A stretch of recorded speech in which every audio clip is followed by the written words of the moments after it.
know, a lot of people, when they think about nursing homes, think, what a sad thought. It's such a sad place, and they don't want to go. But I can tell you, it's the opposite. Every time I leave there, I'm just so happy and blessed. We have great times with the people, sharing and laughing and joking and having parties and reading the Bible and singing and writing letters and just doing all kinds of things. There's just so much joy. That when people get involved in the volunteer work, they find they are the ones that are blessed so much by receiving. Like the scripture says, it's more blessed to give and receive. What we like to do is just be close to them and make them realize that they're not alone. Visit and listen and try to involve them in life and in what's going on and how much we really do care for them and would like to do something that would make their life easier. And it represents a huge opportunity that we have of serving Christ through loving people that are in nursing homes. We sing quite a bit, and everybody participates, so there's the feeling of closeness. It's really quite wonderful. Volunteers tell us, I never realized how much joy that I would get out of this.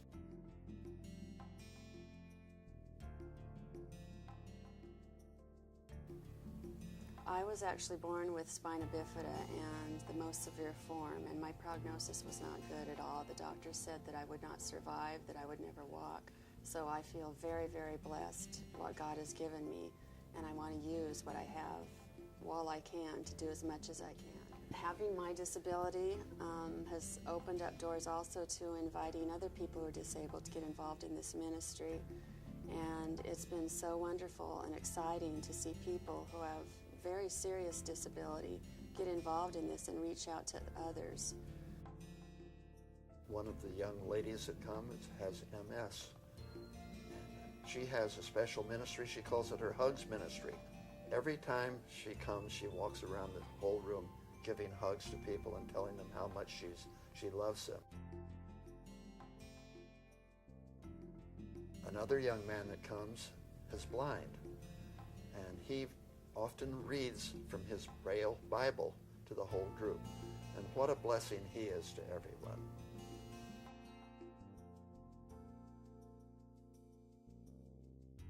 The people that we meet are terribly lonely.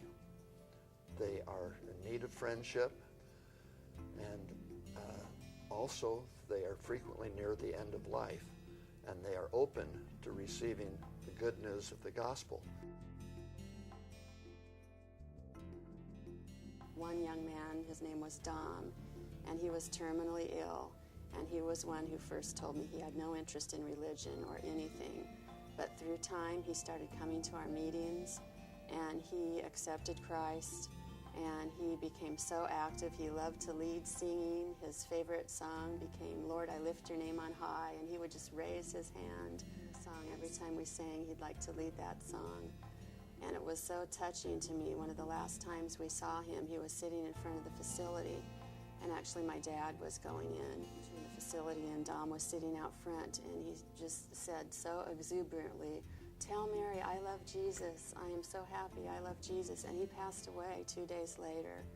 And we see things like that over and over, and it's just so touching. It's just a huge blessing.